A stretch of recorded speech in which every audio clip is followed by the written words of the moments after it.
야야야의 정치 고수들과 함께 뉴스의 미래를 예측해보는 시간입니다. 뉴스 게임 예측의 달인 정치 고수 두 분과 함께합니다. 민주당의 박주민 의원 그리고 국민의힘의 김성태 전 의원 어서 오십시오. 예, 안녕하세요. 예, 안녕하십니까. 반갑습니다. 많이 더우시죠? 네. 세상에. 이렇게 더운 여름이 굉장히 오랜만인 것 같아요. 아, 저는 네. 7월에 이렇게 더운 거는 태어나서 처음이에요. 6월 말에도 막 34도 이렇게 됐었죠, 그죠? 그러니까요. 김성태 의원님은 어떻게 더위 나고 계세요?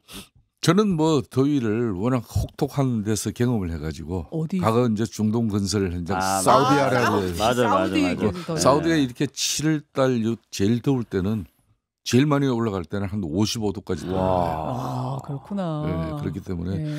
그런데 이제 대한민국이 이렇게 7월 초순에 그러니까요. 이런 폭염이 올 거라고는 생각을 못했죠. 예. 지금 이제 이런 기후는 그때 제가 사우디 중동 건설 현장에 노동 현장에 갈 때인데 그때는 다이렉트 노선이 없으니까 예. 태국 방콕 공항을 꼭 거쳐야 돼요. 예. 방콕 공항에 처음 내리면 딱 이런 기분. 아까 막 스키 차고. 스케치하고 이게 우리가 지금 동남아 날씨처럼 변해가는 느낌을 저도 봤는데 두 분 나가시고 나면 바로 뒤에 기상 전문가 인터뷰할 그래요? 거거든요. 한번 같이 들어보세요. 가시면서. 이틀 전인가 김포공항에 이제 제주도에서 딱 올라서 내리는데 예. 진짜 동남아시아 공항에 진짜 내린 듯한 느낌이었어요. 습하죠. 습해가지고. 엄청 습하죠. 네. 예, 잠시 후에 인터뷰 들으시면 그 의문이 풀릴 겁니다. 우리는 그러면 뉴스 게임 지금부터 출발합니다. 1번 문제. 다음 주는 이재명 정부의 장관 후보자들 인사청문회가 줄줄이 열립니다. 여성가족부의 강선우, 교육부 이진숙, 중기부 한성숙, 복지부 정은경 후보자 등등등은 이미 언론을 통해서 의혹이 제기된 만큼 어떤 해명이 나올까 관심이 쏠리고 있는데요. 총 17명의 후보자 가운데 가장 위기의 후보는 누구라고 생각하십니까? 박주민 의원님. 일단 뭐 정부가 이제 집권 초기라서 어수선한 부분도 있고 그런데 초기 인선이니만큼 적어도 청문회까지는 좀 보자. 낙마를 벌써 얘기하기는 좀 이르다. 낙마를 할 거다까지는 그런 아니고 말씀 좀 드리겠고 그냥 제일 좀 고민하기 그런 말씀 일단 드리겠고 예. 아니 왜 자꾸 말씀을 하세요. 그런 말씀을 좀 드리겠고 다만 이제 예. 이진숙 후보는 좀 청문회 때 소명을 좀 잘해야 될 것 같다. 왜냐하면 초중등교육법 위반 혐의를 본인이 이미 시인한 상태여서 더 잃을 점수가 많지 않을 것이다. 그래서 청문회에서 좀 소명을 잘해줬으면 좋겠다. 청문회까지 이진숙 무조건 보자 그래도. 예. 교육부 장관 후보자. 자, 김성태 의원님. 저는 교육부 총리 그러니까 교육부 장관 내정자인 이진숙 지 내정자 이분을 생각하고 알겠습니다. 있습니다. 2번 문제. 비공개 국무회의 내용을 외부에 공개한 이진숙 방통위원장, 이분도 이진숙이시네요. 결국 국무회의 배석자에서 배제됐습니다. 대통령실은 이 위원장이 중립의 의무를 위반했을 뿐 아니라 원래 방통위원장은 의무 배석자가 아니라고 말했는데요. 여기에 대해 이진숙 위원장은 통합의 대통령이 되겠다더니 아쉽다라는 입장을 밝혔죠. 이 불편한 동거, 양측의 속내는 무엇일까요? 한 줄씩 답해 주십시오. 박 의원님, 일단 대통령의 속내는 뭘까요? 대통령의 속내는 이제 원활한 회의 진행을 위해서 조치가 필요하다고 판단한 거예요. 좀 길게 설명해도 돼요? 제가 잠시 후에 긴 해설은 또 있을 거라. 그렇습니다. 예. 이진숙 방통위원장의 속내는 뭘까요? 본인이 이제 사실 어떻게 보면은 다른 색깔의 정부가 들어오면서 본인이 피해자가 됐다 이런 것들 계속 보여주고 싶은 거겠죠. 피해자 예. 코스프레. 네. 자, 김성태 의원님. 방송 3법의 민주당 주도의 일방적인 법 개정.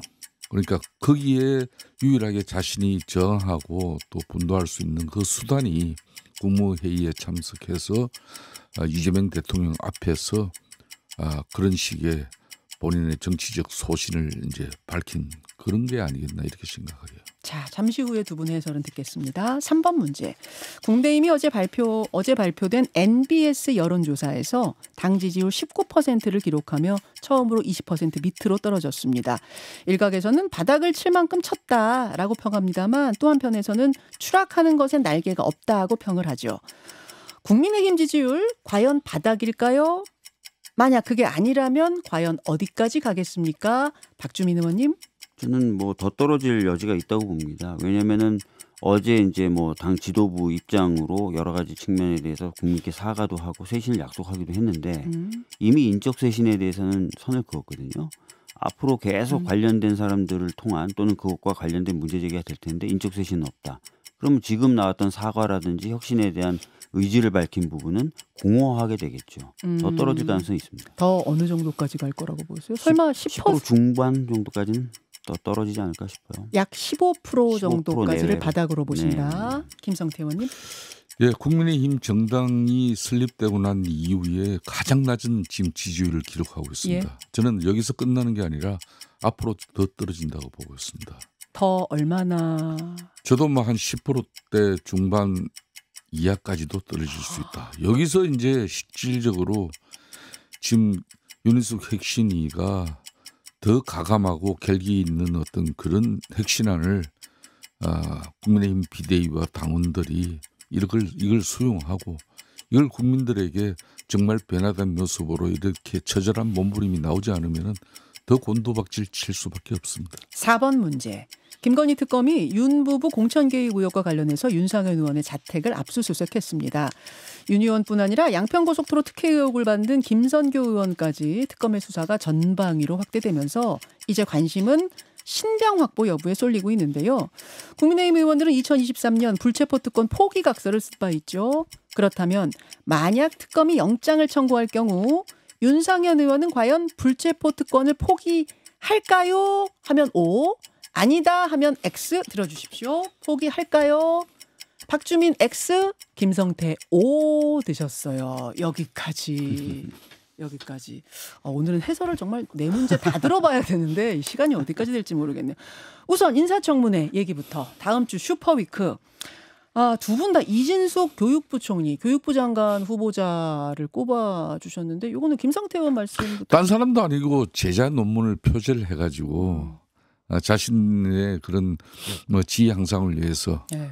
자신의 또 관록 또 이런 부분을 제자들에게 더 자랑하기 위해서 그런 명망을 놓고자 했다 그러면은 그거는 뭐 제자들에게 갑질한 거죠. 결론은. 제자들에게 갑질한 거다. 다른 자리면 모르겠지만 예, 그나마 예. 민주당이 절대적으로 지금 이제 의석의 우위를 차지하고 있으니까 청문회 하루만 잘 버티면 넘어갈 수도 있겠지만 다른 자리도 아닌 교육부 수장이에요.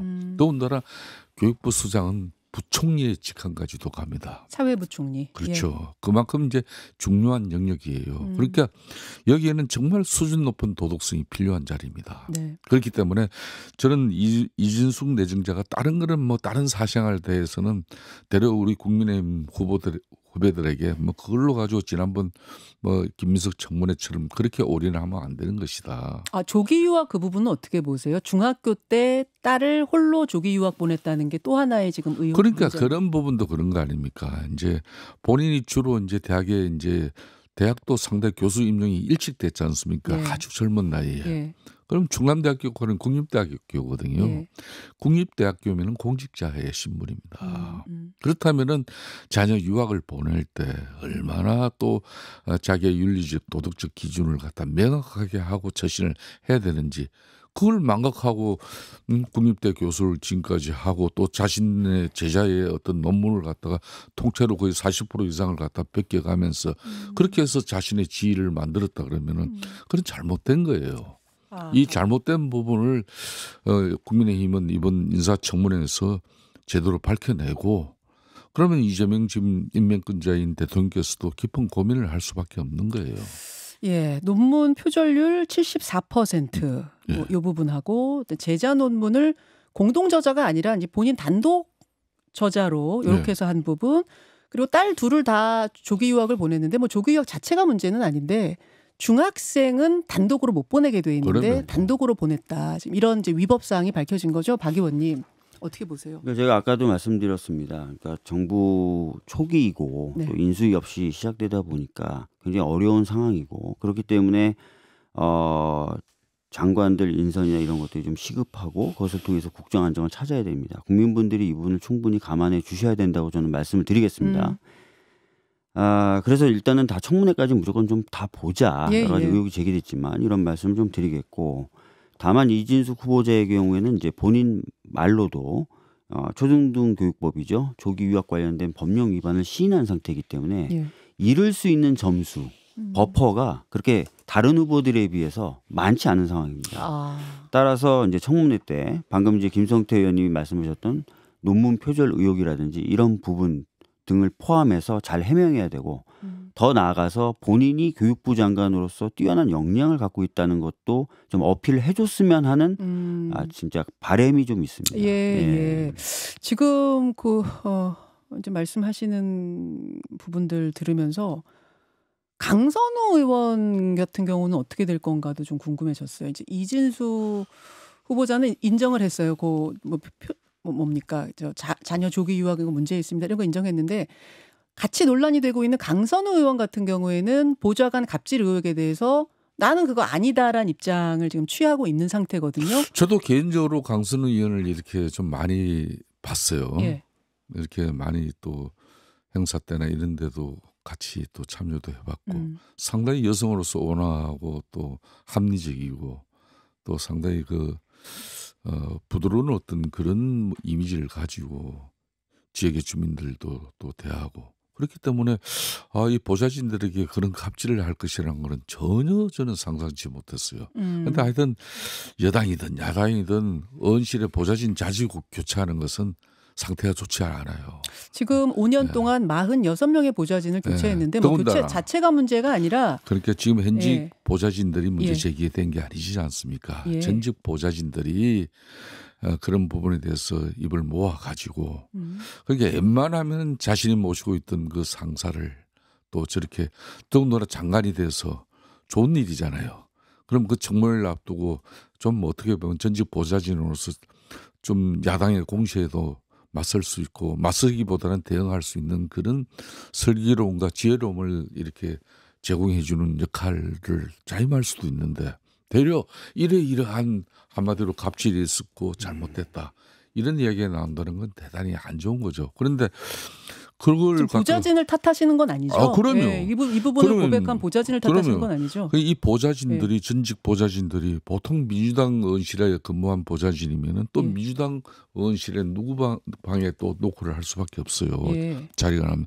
그럼에도 불구하고 이런 문제를 제기하고 있다는 것은 그만큼 자신들이 그 강선우 의원 보좌관으로서 보좌진으로서 있을 때 좀 수치스럽고 힘들었다는 거. 이런 걸 이제 국민들 앞에 특히 인사청문회를 앞두고 이런 사람이 어떻게 장관이 되어야 되냐. 이분도 역시 이제 여성가족부 장관 아닙니까? 청소년의 문제 또 여성 가정의 문제 이런 게 중점적으로 가장 고민하고 또 좋은 정책을 만들어야 될 장관인데 그런 장관의 그 자격이 있느냐. 이 문제를 국민의힘이 먼저 제기하기 전에 자신이 데리고 있던 보좌진들이 이런 언론을 통해서 이런 내용을 제보하고 이게 이제 구체적으로 논란이 되고 있는 이 부분에 대해서는 뭐 강선우 의원 자신도 이제 청문회에서 이렇게 잘 소명도 하고 또 아닌 건 아니라고 이리 해야 되겠지만 제일 중요한 거는 정치인들은 사과가 제일 좋은 거예요. 자, 쓰레기를 가지고 와서 이 보좌관들에게 분리수거해서 버리라고 했다. 이제 국회에서 버리라고 했다. 그거랑 그다음에 변기가 고장 났으니까 가서 그 변기를 어떻게 처리해라라고 뭐 시킨다든지 이런 사적인 심부름, 갑질을 했다는 내용들이 지금 여러 전직 보좌관들을 통해 증언으로 SBS에서 보도가 됐는데요. 박 의원님은 어떻게 보셨어요? 글쎄 뭐 제가 명확한 사실관계를 알고 있는 상황은 아니어서 아까도 말씀드렸던 것처럼 청문회를 거치게 될 것이고 또 후보자 본인도 청문회를 통해서 자기가 소명하겠다라고 하면서 현재는 말을 아끼고 있는 상황 아니겠습니까? 청문회가 바로 다음 주입니다. 그래서 청문회를 한번 보면서 뭐 국민들도 판단하실 거고 뭐 저희들도 판단하게 되겠죠. 잘 소명할 것이다. 뭐 이런 기대와 바람이 좀 있습니다. 강선우 의원 측은 일단 아니다. 변기를 고치라고 하진 않았다. 뭐 이렇게 얘기를 하고는 있어서요. 그 해명이 어떻게 나오는지 그 보좌관들은 증인으로 부릅니까? 지금 제가 아는 바로는 저희 상임위가 아니어서 정확할지 모르겠는데 강선우 의원 그러니까 여가위 인사청문회에서 증인 채택이 없었던 것으로 제가 알고 있는데요. 그건 한번 확인해 보시는 게 맞을 것 같습니다. 그래요. 예. 왜냐하면 김민석 총리 청문회 때 증인 한 명도 없었던 것 때문에 더 좀 논란이 커졌잖아요. 근데 장관들 인청에서 예, 예. 증인이나 참고인이 없었던 경우는 비일비재하고요. 사실 이제 저희 상임위만 좀 놓고 말씀드려서 예. 어떻게 될지 모르겠지만 조규용 장관이라는 전 장관 예. 윤석열 정부 하에서 이제 내내 보건복지부 장관을 했던 조규용 장관 인사청문회 때도 증인이 없었습니다. 예, 그렇기 때문에 제가 아는 바로는 뭐 장관 인사청문회의 경우에 총리 인사청문회와 좀 다르게 증인이나 참고인이 없는 경우가 왕왕 있죠. 아 그래요? 김민석 총리 후보자가 총리로서는 네네. 유일하다 그렇게 이 보도되고 말씀이시거든요. 분석된 것으로 알고 있습니다. 알겠습니다. 이렇게 해서 두 분 다 일단 이진숙 후보자가 가장 좀 위기가 아니겠는가 말씀해 주셨는데 또 다른 이진숙이 이진숙 전성시대인데요. 두 진숙 뉴스에 계속 두 진숙이 이제 출연하고 있습니다. 이번 진숙은 이제 방통위원장 이진숙입니다. 이 대통령실에서 비공개 국무회의 내용을 SNS에서 또 뭐 유튜브에 나가서 발언했다 해가지고 중립의무 위반 문제로 이제 국무회의 들어오지 말아라 배제를 했어요. 이렇게 하자 이제 이진숙 위원장은 통합의 대통령 되겠다더니 이게 뭐냐 좀 또 서운한 마음을 표현하고 뭐 이런 건데 진짜 그것이 다인가? 이 내부에 뭔가 좀 불편한 것들이 흐르고 있었던 건 아닌가? 이 부분이거든요. 김성태 의원님. 그러니까 만일 이진숙 방통위원장이 뭐 어디 유튜브든 어디 방송에 가서도 지금 이재명 대통령, 이재명 정부의 쉽게 말하는 방통위원장으로서 뭐 이 찬양가를 예쳐댔다면은 뭐 그 국무회의에 배제된 그런 결정이 없었겠죠. 이분이 이제 뭐 원래 뭐 본인의 칼라도 워낙 개성이 강하신 분이잖아요.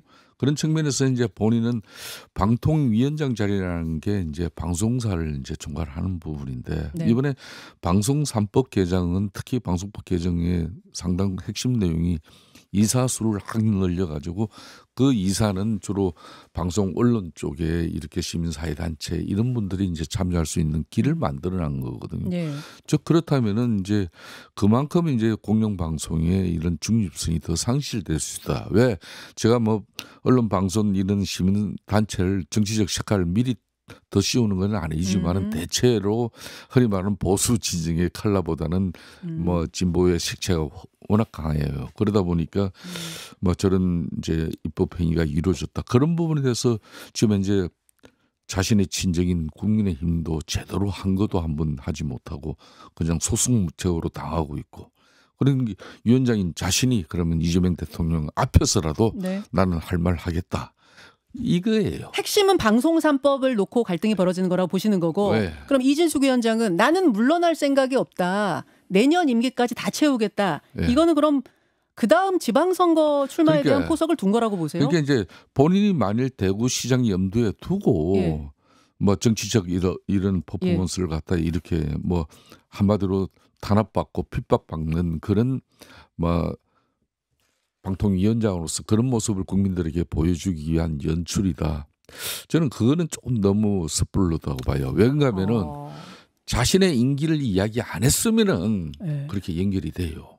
본인은 내년까지 자신의 이제 방통위원장 임기를 지켜달라. 또 지금 현재 자기 혼자밖에 안 되는 방통위원을 대통령 임명 목선 대통령께서 또 임명을 해달라 이런 요청을 하잖아요. 그런 즉 정상적인 방통위를 운영하겠다는 의지가 있는 거기 때문에 대구시장 내년 6일 지방선거를 염두에 두고 막 그런 발언을 했다 이렇게 유추하는 것은 좀 아니죠. 임기가 내년 4월인가 그런데 지방선거 나가려면 그 전에 그만둬야 되는 거니까 그렇게는 못할 것이다. 그렇게 유추하는 건 좀 무리다. 자, 박 의원님은 어떻게 보세요? 뭐 이진숙 방통위원장이 무슨 생각을 갖고 있고 무슨 정치적 목적을 갖고 있든 별 상관은 없어요. 다만 국무회의에 배석하는 자로서 국무회의 비공개 내용을 이야기하고 그것도 왜곡된 내용으로 전달을 해서 정책 형성과 정책 집행 과정에 혼선을 줬다. 이런 문제 있는 거 아니겠습니까? 방통위원장으로서 뭐 방송 3법에 대해서 의견을 가질 수는 있지만 대통령이 지시하지도 않은 내용을 지시했다. 나보고 안을 만들어 오라고 지시했다. 명백히 사실이 아니거든요. 이런 허위의 말을 하면서 국회에서의 입법 활동을 방해하고 당하고 정부 그리고 대통령실과의 관계를 혼란에 빠뜨리고 이런 거는 해선될까요? 안 되겠죠. 그렇기 때문에 그런 부분에 대해서 주의를 주고 하지 말라 그랬으나 태도가 바뀌어지거나 그러지 않았다. 그러면 이거는 당연히 회의에서 원래 참석 대상자도 아니지 않습니까? 관행적으로 그렇죠. 온 거죠. 그러니까 배제하는 게 회의의 원활한 진행, 불필요한 오해에 대한 차단, 그다음에 법 입법 과정이라든지 법 집행 과정에서의 혼선 최소화 등을 위해서 필요한 조치예요. 그래서 필요한 조치를 한 겁니다. 그리고 이 기회에 한 말씀 드리겠는데요. 네. 아무리 그래도 방통위원장이 자신의 정치적 견해, 정치적 이해관계 뭐 이런 것들을 앞세운 발언들을 자꾸 하는 것이 방송의 중립성을 지켜야 되는 자리에서 적합합니까? 그러니까 본인이 스스로 돌아봐야 될 것 같고요. 본인이 스스로 예. 좀 그만둬야 된다고 생각하세요? 어떻게 보세요? 저는 네. 이 정도로 어떤 독립성에 대한 의심을 받잖아요. 네. 독립성을 강하게 유지시켜 주는 것이 주 임무인 어떤 자기 휘하에 있는 아니면 자기가 감독해야 되는 기관들의 독립성을 강하게 유지시켜 줘야 되는 역할을 해야 되는 사람이 오히려 정치적 중립성에 대해서 심각하게 오해를 받으면 자신의 업무 또 자신의 의무에 비춰봐서 이건 바람직하지 않은 상황을 내가 초래했구나. 그러면 용단을 내릴 수도 있어야죠. 네. 이건 자진 사퇴할 문제 아니냐 이렇게 보시는 건데 이재명 대통령이 자진 사퇴를 더 압박할 가능성도 있습니까? 그러진 않으시겠죠. 근데 지금 아까도 말씀드렸지만 네. 국무회의에서 대통령이 지시사항도 아닌데 지시를 받았다 이렇게 얘기하면서 국회에서 진행되고 있는 방송3법이 대통령 뜻과 다르다 이런 취지의 보도가 나가게 만들고 그래서 결국 그거를 뭐 대통령실 대변인이라든지 당 대변인이 나와서 해명하게 만들고 또 혼선이 벌어지면서 여러 가지 어떤 문제를 야기했지 않습니까? 이런 부분에 대해서 정무적으로 아무런 책임도 지지 않고 난 무조건 이런 건 아니죠. 근데 이준석 방통위원장이 대통령이 주재하는 국무회의에서 방송 3법 처리를 앞두고 그러면 주무부처인 방통위에서 자체적으로 어떤 생각을 가지고 있는지 어떤 안을 가지고 있는지 그걸 한번 내봐라. 이렇게 이제 이준석 방통위원장 그걸 받아들였는데 예. 전혀 그런 내용의 논의도 없었는데 아니 그냥 뜬금없이 의견을 내봐라. 의견 그러니까, 들어보겠다고는 했지. 예, 안을 만들어라고 더 나가서 그래서 국회에서 진행됐던 방송3법 그러니까 논의가 대통령의 뜻과 반대되거나 또는 무시하고 진행됐다. 이거는 완전히 사실관계가 다르죠. 그러니까 박 의원님 이재명 대통령이 난 국무회의 진행 방식을 욕을 내 나는 비판 안 해요. 그래도 토론의 행식을 기하면서 주무부처 장관의 의견을 존중하고 또 그걸 경청하는 그 대통령의 자세는 대단히 좋은 거예요. 그런 측면에서 방통위 이진숙 위원장은 방송 3법을 국회에서 처리할 건데 주무부처인 방통위에서는 이런 부분에 대해서 어떤 판단이 있고 어떤 입장이 있느냐 이런 정도의 아마 저는 대화가 오간 것 같아요. 그렇기 때문에 아시겠지만 입법 과정이 있을 때 그렇게 이제 이 문제는 이제 그런 내용을 가지고 밖에 가서 의견을 냅니다. 이제 그걸 발설한 그 자체가 지금 의견을 대통령도 한번 들어보겠다고 말씀하신 것으로 알고 있어요. 독자적인 안을 내라든지 또는 현재 방송3법 진행되는 것에 대해서 대통령이 우려를 표명했다든지 반대 의사를 가지고 계셨다든지 이런 게 전혀 아닌데 마치 그런 것처럼 지금 외화되고 있고 그것을 통해서 아까 말씀드렸던 대로 많은 혼란이 야기되지 않았습니까? 국무회의에 배석을 할 거면 국무회의에서 논의된 게 정확하게 전달되도록 해야 되고 그것을 통해서 국민들이 혼란이 없게 해야 되는데 혼란을 야기했잖아요. 그 혼란이라고. 그러면 이 부분에 대해서는 분명히 책임을 져야 자, 돼요. 김성태 의원님 그걸 말씀하십시오. 혼란이라고까지 이렇게 민주당에서 주장해버리면은 앞으로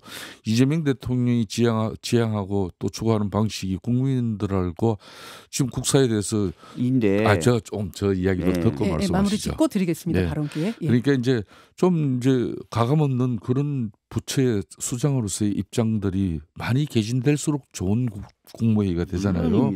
그런 측면에서 이런 이준석 방통위 위원장과 지금 이제 이재명 대통령이 국무회의에서 논의된 나눈 내용 이 자체들이 정말 불순하고 잘못된 내용으로 불순이라고 표현한 적도 없어요.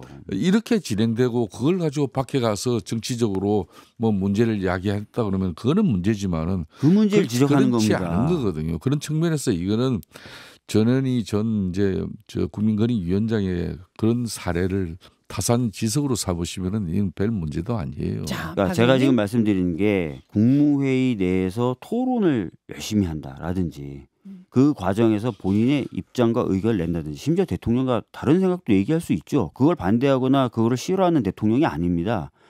그렇게 해서 논의되고 정리된 내용이 있단 말이에요. 근데 그렇다면 그 정리된 내용을 밖으로 전파해야지 거기서 나오지도 않았던 얘기라든지 정리된 내용과 다른 내용을 얘기한다든지 이건 뭐 불손하다 이런 거하고 또 달라요. 그러니까 회의 실컷 하고 나서 회의에서 나왔던 얘기가 다른 얘기를 밖에서 한다든지 있지도 않았던 얘기를 한다든지 이러면 문제가 되는 건 맞잖아요. 그리고 이건 만일 그렇다면은 자연인이 아니에요. 만일 그렇다면 네? 박 의원님도 법조인 출신이니까 네.